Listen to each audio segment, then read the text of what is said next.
President Donald John Trump has been issued a warning through an open letter about his visit to Fort Knox to see the gold. Let's discuss what's in the letter as we explore.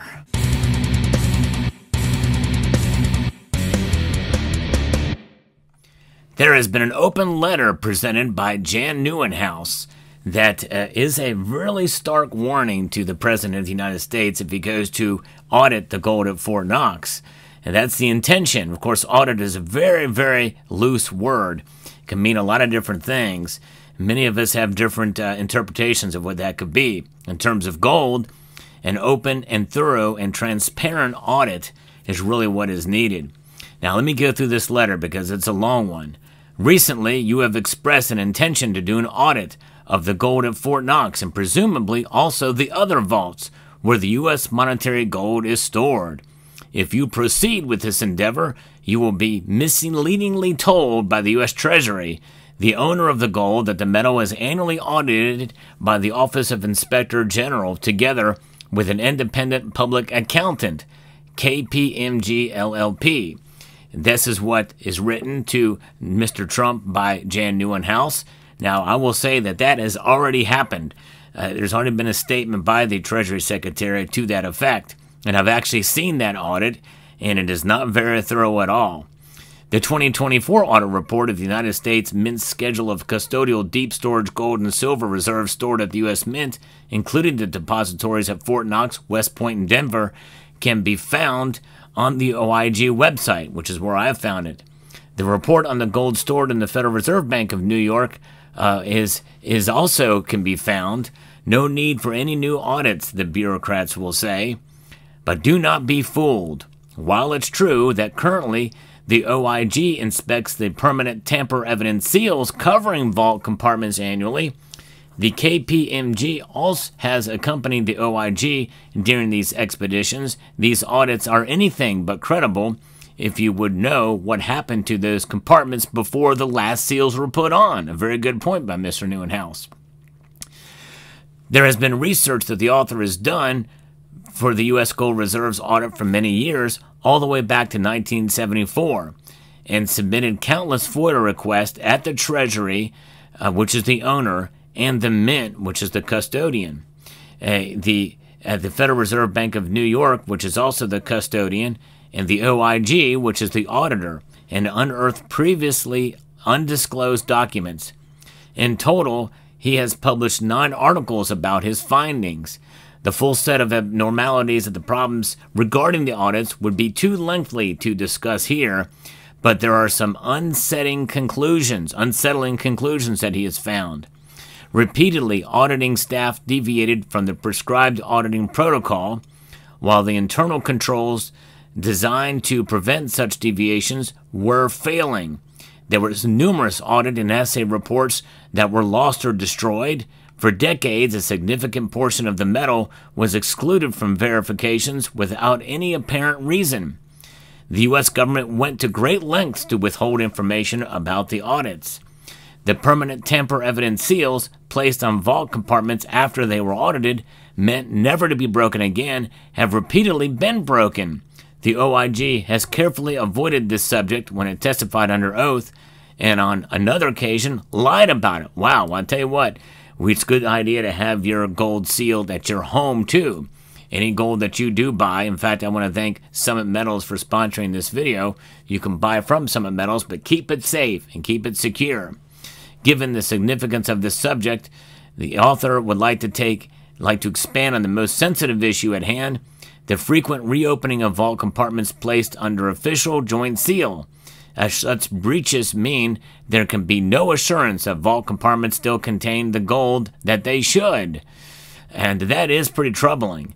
So on paper, the U.S. holds the largest official gold reserves in the world, accounting for 8,134, rounded up, metric tons, while the gold no longer backs the U.S. dollar at a fixed parity as it did before 1971.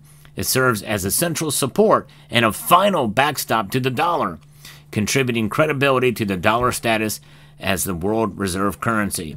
The majority of the gold is stored at a U.S. Mint depository in Fort Knox, while smaller quantities are kept at mint depositories in Denver and West Point.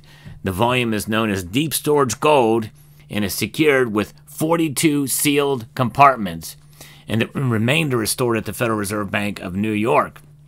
The current audits commenced in 1974 that were designed to annually verify 10% of the gold, place verified compartments under official joint seal, and after all compartments were attested in 1983 to inspect the seals every year. But unfortunately, this is not what unfolded. And there's actually, and it is something. Those pictures can be found, and he actually has one showing what one of the seals look like. Representing the OIG, Eric M. Thornton attended congressional hearings for Gold Transparency Act of 2011 that was initiated by Ron Paul. Mr. Thompson's testimony at the hearing serves as the official statement by the auditor. Having weighed his words carefully, Thornton stated, 100% of the U.S. government's gold reserves in the custody of the Mint has been inventoried and audited.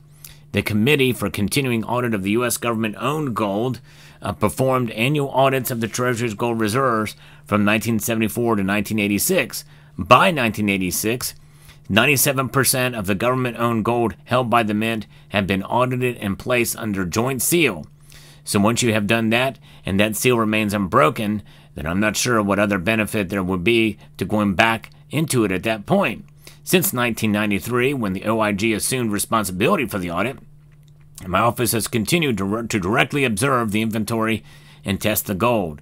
In fact, my auditor signed the official joint seals placed on those compartments. By the end of the fiscal year of 2008, all 42 compartments had been audited by the Committee for Continuing Audit of the U.S. Government-Owned Gold, or my office, and placed under official joint seals. So in summary, from 1974 to 1986, 97% of the deep storage gold had been verified by the so-called Committee for Continuing Audit.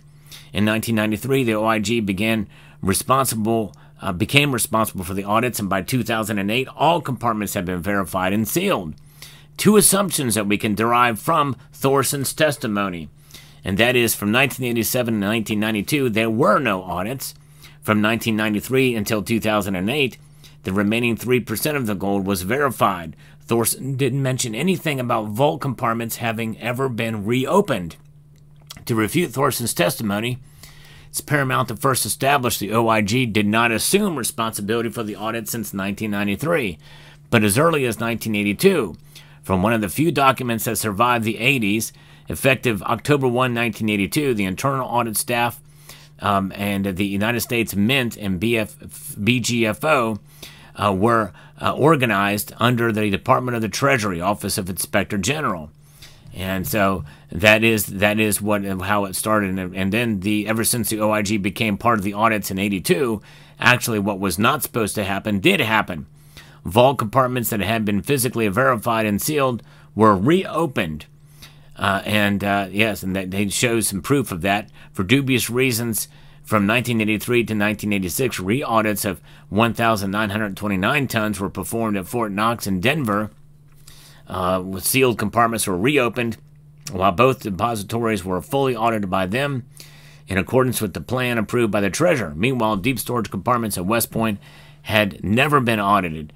It kind of goes on and talks about more lies from the auditor and other things that he talks about there from his great research. Jan Neuenhaus has really gone in depth with this research here and shows that the physical gold audits were supposed to remove any doubt about the presence of gold at a specific custodian.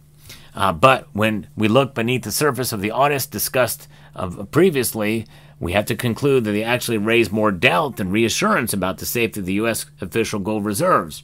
Sadly, Mr. President, the above-noted problems are just the tip of the iceberg. Why were the physical inventories not completed in 1983? Why did the OIG reopen compartments between 1983 and 1986? Why again between 1987 and 1992? Why was the gold at the Reserve Bank of New York never audited in 2011? The list is endless, and it would take a book to adequately discuss the problems related to the audits. A new credible audit could verify that all the U.S. Treasury gold is physically accounted for, but the process should not stop there. Another question to be examined and reported about is whether any encumbrances have been placed upon the gold via swaps, leases, pledges, or any other form of rehypothecation.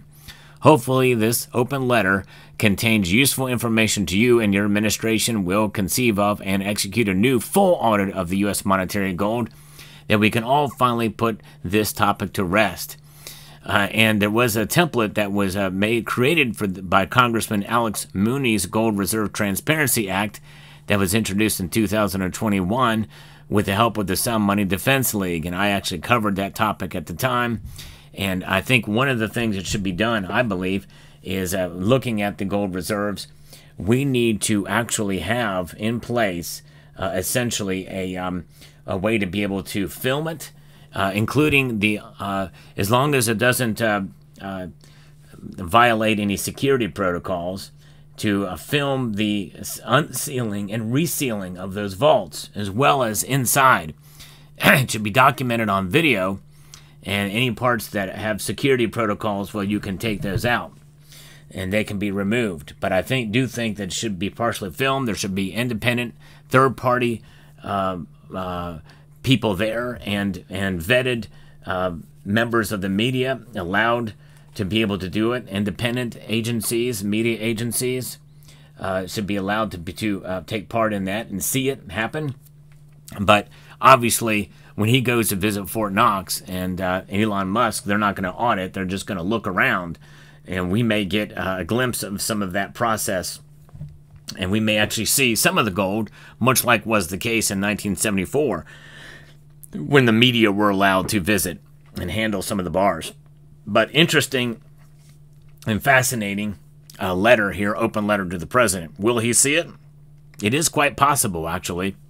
A lot of stuff, if this was posted on X, more than likely, probably it may have been funneled through to Elon Musk, who has taken an interest in this and sparked all of this with the prompting of Mike Lee, Zero Hedge, and others.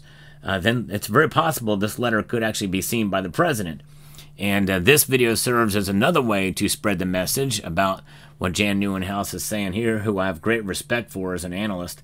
But let me know what your thoughts are in the comment section below about this possibility of we can do it right, an actual audit of the gold reserves. With that, I'd like to extend a multitude of gratitude to each and every one of you for taking the time to watch this video, and to encourage you to please rate, share, comment, and subscribe.